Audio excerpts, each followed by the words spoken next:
Welcome to Korea Spicy Bunny Stories. My husband missed his own birthday dinner. Not because of work, not because of traffic, because his friend was having a hard night. I sat alone at the restaurant for almost 40 minutes. Then my husband finally texted me. Sorry, Mingho needed me. And honestly, that was the first time I wondered if I was the third person in my own marriage. Hello, my spicy bunnies. This one starts like a normal friendship problem. A lonely best friend. A husband who hates confrontation. A wife trying not to overreact. But then the friend starts acting like the wife and baby stole something from him.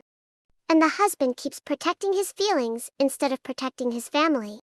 That's where the story gets weird. Let's get into it. I'm 29. My husband is 33. We've been married for 2 years. And we have a 6-month-old daughter together. At first, I thought my husband was just kind. That was one of the reasons I married him. He was patient, soft-spoken, easygoing, the kind of man who never raised his voice, the kind of man who always tried to make everyone comfortable. I thought that meant he was emotionally mature. Then we got married, and I realized something really fast.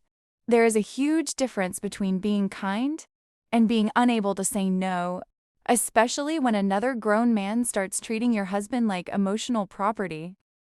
His name was Minho, and looking back now, I think I noticed the weirdness immediately. I just ignored it, because honestly, who expects to compete with their husband's best friend? The first strange moment happened after we got engaged. We were eating dinner together after apartment hunting. My husband was excited that night. He kept talking about the place we had found. The commute, the layout, how close it was to his office. Then he said it. We found a place near my office. Minho stopped eating. He looked up slowly. Near your office? My husband nodded. Yeah, commute's way easier. Minho stared at him for a second. Then he asked, So you're really moving? The table got quiet. My husband laughed awkwardly. Well, yeah. Then Minho asked something I still remember perfectly. Do you have two? Not joking, not smiling, actually asking. Like, my husband moving in with his future wife was somehow negotiable. I remember looking at him strangely. My husband laughed again. It's only like 40 minutes away. But Minho looked genuinely upset. He put his chopsticks down. Then he said, Things are gonna change now. At the time, I felt bad for him. I told myself he was just emotional. Maybe he hated Chain. Maybe he was scared of losing his best friend. Now, I think that was the first red flag. The frustrating part is, my husband really is a good person. That's why this took me so long to understand. He's calm. He never yells. He never starts fights. He always tries to make people comfortable. And honestly, I loved that about him before marriage. I grew up around men with tempers. Loud men. Men who slammed doors. Men who made rooms feel tense. My husband felt safe. He felt stable. If something went wrong, he didn't explode. If someone got upset, he tried to calm things down. Back then, I thought that was maturity. I thought it meant he could handle hard things.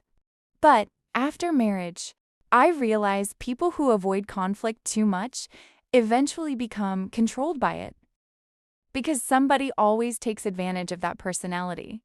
Someone always learns they can push harder. Someone always learns there will be no consequence. And in our marriage, that person was Minho. Minho barely worked consistently. Some freelance stuff sometimes. Mostly he stayed home. He didn't have many friends. He didn't date. He didn't seem close to his family. And somehow, my husband became his entire support system. Not just his friend. His support system. If Minho sounded lonely, my husband rushed over. If Minho got upset, my husband apologized. If Minho felt ignored, my husband immediately looked guilty. If Minho had no money, my husband paid. One night, I opened our food delivery app and saw a huge order. Steak, beer, dessert. Over $100. I stared at the receipt for a moment. Then I asked my husband, "Who was this for?" He looked over. Oh, Minho. I turned the phone around. "You spent this much on him?" He shrugged. He's struggling lately. That answer became permanent. He's struggling lately. He's lonely lately. He's not doing well lately. Meanwhile, we were planning a wedding, saving money, trying to build a future. And somehow another grown man stayed the emotional center of my husband's attention. At first, I tried to be understanding. I really did. I told myself everyone has one friend like that. The friend who needs a little extra patience. The friend who doesn't always understand boundaries. The friend who feels left behind. But the more I watched them together, the less it felt like friendship. It felt like Minho had a claim, like my husband owed him constant access. And my husband kept paying that debt. With his time, with his money, with his guilt. The messages never stopped. That's what slowly wore me down. Not one huge event. Constant interruptions. We'd be eating dinner. Buzz. Watching a movie. Buzz. Lying in bed. Buzz. Walking through a grocery store. Buzz. Talking about something serious. Buzz. It felt like Minho could enter our home whenever he wanted. Just through a phone screen. One night around 1 a.m., my husband's phone kept vibrating repeatedly. I woke up and turned over. The room was dark except for the phone light. "What's happening?" My husband checked the screen. Minho. "Why is he texting at 1 in the morning?" My husband rubbed his eyes. He's upset. "About what?" He hesitated, then quietly said, I didn't answer earlier. I stared at him. "You didn't answer?" He thinks I'm ignoring him. Ignoring him, because a married man didn't immediately answer another grown man's messages. I lay there in the dark, listening to the phone buzz again. And honestly, that's when I started realizing this friendship had absolutely no boundaries. My husband typed something back. I didn't ask what. I already knew the shape of it. Something apologetic, something careful, something that made Minho feel better. And somehow, I was the one lying awake after that. Not Minho. Not my husband. Me. Then came the birthday dinner. The first time I felt embarrassed in public. Not angry at first. Embarrassed. I planned everything carefully. Restaurant reservation. Small cake. Tiny gift bag beside his seat. Nothing dramatic. Just something nice. It was one of those places with warm lighting and small tables. The kind of restaurant where people notice when someone is alone too long. My husband texted me an hour before dinner. Leaving now. I put my phone down and smiled. The waiter brought water. I checked the cake box under the table. Then 20 minutes later, my phone buzzed. Minho called. I felt my stomach drop immediately. What happened? He's having a rough night. I stared at the message. I already knew what that meant. You're still coming, right? A long pause. Then, I'll try. I sat there for 37 minutes. Yes, I counted. The waiter came by once. Then again. Would you like to order now? I smiled like everything was fine. Just a little longer. People kept glancing at the empty chair across from me. The candle on the table was already half melted. The gift bag looked stupid sitting there alone. Then finally, my husband arrived. Breathing hard. Looking guilty. I'm sorry. I didn't smile. Did you tell him today was your birthday dinner? He looked down. Yeah. And he still asked you to come? He didn't answer. That silence answered everything. I pushed the gift bag toward him. He looked at it. Ben looked at me. I'm sorry.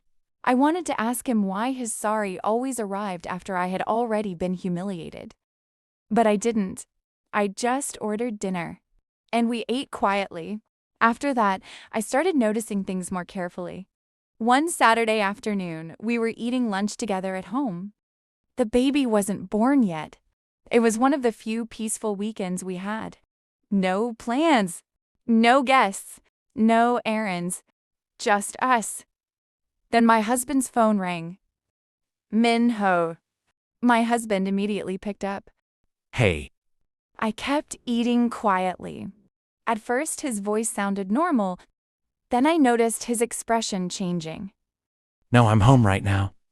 Pause. I can't today. Longer pause. Then No, it's not because of her. I looked up immediately. My husband glanced at me nervously, then stood up from the table. He walked onto the balcony and slid the door almost closed. Almost, but not enough. I could still hear parts of the conversation. No, that's not what I said. You know that's not true. Why are you acting like this?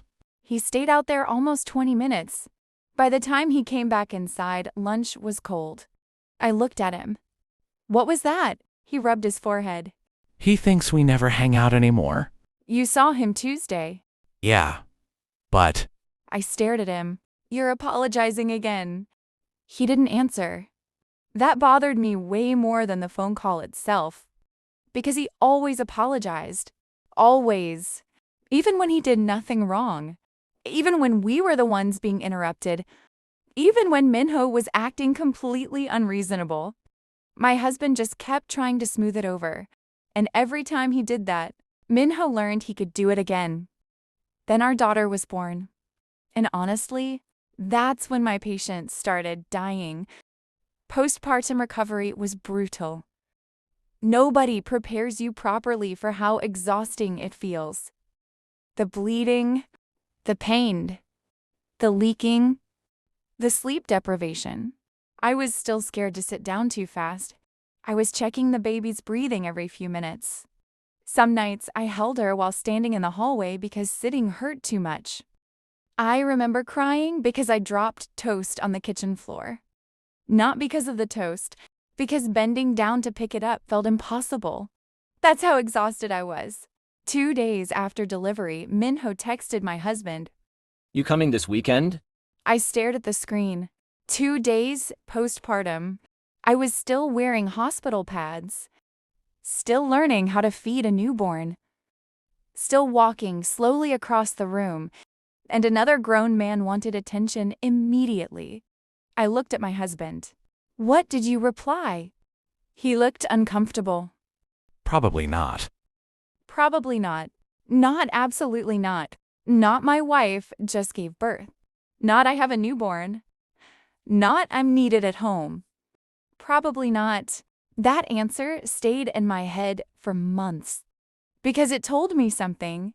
Even then, he still couldn't say no clearly. Even when I was sitting there, swollen, bleeding, and barely sleeping. Even when our baby was 2 days old. He still left a tiny door open for Minho's feelings. And I think that's when resentment started quietly growing in me. Not loudly, quietly, but it was there. Then my husband left for a month-long overseas work trip. And honestly, that month almost broke me. The baby barely slept. I barely slept. She cried constantly. Some days I realized it was evening because the apartment suddenly got dark. I stopped turning the TV on because the apartment already felt loud enough. I ate standing up most days, sometimes with one hand while holding the baby with the other. There were bottles in the sink, laundry on the couch, burp cloths on every chair. By the 3rd week, I stopped recognizing myself in the mirror. I kept counting down the days until he came home. Literally counting them. When he finally came back, I thought things would feel easier immediately. But they didn't. He got home late that evening after the airport, dropped his suitcase in the hallway, picked up the baby, kissed my forehead. For a few minutes, everything looked normal. Then his phone buzzed. I watched his face change instantly. That tiny, exhausted sigh. I already knew who it was. What's going on? He tried locking the screen. Nothing. I held my hand out. He hesitated, then handed me the phone. Minho. So when are you coming over? Another message underneath. You better not disappear again. And then You've been gone forever already. I've read them twice. Then I looked around the apartment slowly. Baby bottles everywhere. Laundry piled on the couch. Me looking half dead. My husband still wearing his airport clothes. And another grown man was upset because my husband came home to his wife and baby first. I handed the phone back slowly. He sounds jealous. My husband didn't answer, but he didn't defend him either. And honestly, that silence told me everything. The final straw happened 2 weeks later. Minho came over. I didn't even want him there anymore. But my husband kept saying, He's just lonely lately. He wants to see the baby. It'll be quick. so I said fine. Not because I wanted him there, because I was too tired to argue. Our daughter was sitting in her little baby chair, chewing on a toy. Tiny socks, messy hair, chunky little cheeks. She was 6 months old. She smiled at the ceiling fan like it was the funniest thing in the world. Minho stared at her, then laughed. She's huge. I stayed quiet. Then he said, She kinda looks like a pig. The room went completely silent. My husband laughed awkwardly. Actually laughed. Not because it was funny, because he didn't know what else to do. Then Minho added. Not really cute, honestly. I felt something inside me completely shut down. Not explode. Shut down. Because who says that about a baby? After he left, I looked at my husband. You heard that? He looked at the floor. Yeah, And? he was joking. I stared at him for a long time. A joke? He didn't answer. He called your daughter ugly. He didn't mean it like that. Then how did he mean it? Silence. That was the moment I stopped seeing Minho as the main problem. Because the bigger problem was my husband refusing to protect his own family. 3 nights later, my husband stayed out late again. I was exhausted. The baby cried almost all evening. I hadn't showered. I hadn't eaten properly. I was sitting at the kitchen table when he walked in after midnight. He took off his shoes quietly, like being quiet would make the problem smaller. I just looked at him. Then I asked, Are you two dating? He blinked. What? I'm serious. That's insane. No, insane is abandoning your wife and baby for another grown man constantly. I'm not abandoning you. Then why are you always worried about him first? He opened his mouth, then closed it. Why are you scared of upsetting him? I'm not scared. Then say no. The apartment got quiet. Our daughter made a tiny sound through the baby monitor. Neither of us moved. I kept going. Why does he get your guilt? Why does he get your patience? Why does he get your immediate response? And I get whatever is left after him? He looked down. I could see his jaw tightening. You missed your birthday dinner because of him. You said probably not 2 days after I gave birth. You let him call our baby ugly. And somehow I'm supposed to keep understanding? He sat down slowly. I didn't stop. You care more about managing his emotions than protecting your family. That hit him immediately. I saw it on his face. And honestly, I think he realized I was right before I even finished speaking. My husband sat at the kitchen table, then covered his face. For a while, he didn't say anything. Then he started crying. Not dramatic crying, not movie crying, just exhausted crying. The kind people do when they've been holding something too long. I think he made me feel guilty for growing up. I stayed quiet. If I prioritized you, he acted abandoned. If I stayed home, he got angry. If I didn't answer fast enough, he got upset. He laughed weakly. And I kept trying to calm him down. That sentence stayed with me. Calm him down, like another man's emotions were my husband's responsibility. I asked him quietly, "When did I become less important than that?" He wiped his face with his hand. No, you never did. But that's how it felt. I know. I looked at the baby monitor on the table, then said, I think I got used to managing him. And eventually I stopped noticing how unfair it became to you. That part hurt more than everything else. Because honestly, he was right. I looked at him for a long time. Then I said, "I can't raise a baby inside this triangle." He nodded. I know. No, I need you to really know. He looked at me. I do. I don't want promises tonight. I know. I want changes. He nodded again. And for the first time in months, he didn't defend Minho. Not once. A week later, everything finally exploded. Minho sent another message. You clearly regret this life. Then, She changed you. then, You used to actually care about people. my husband stared at the screen for a long time. This time, he didn't sigh. He didn't look guilty. He didn't rub his face. He just stood up, actually angry for once. "You know what?" he said quietly. Then he started typing. Fast. No. You know what's pathetic? A grown man competing with a wife and baby for attention. The typing bubble appeared instantly. Wow, so she finally turned you against me. My husband kept typing. No. You did that yourself. You insult my wife. You insult my daughter. You guilt-trip me constantly. And honestly, I'm tired of acting responsible for your emotions. A long pause. Then Minho replied. Unbelievable. My husband laughed once. Cold this time. No. What's unbelievable is that I let this go on so long. Another bubble appeared. So this is it. My husband typed. Yes. Don't contact me again. Then he blocked him immediately. No hesitation. No guilt. Nothing. He locked his phone and stood there for a second. The apartment was completely quiet. No buzzing. No messages. No guilt waiting on the screen.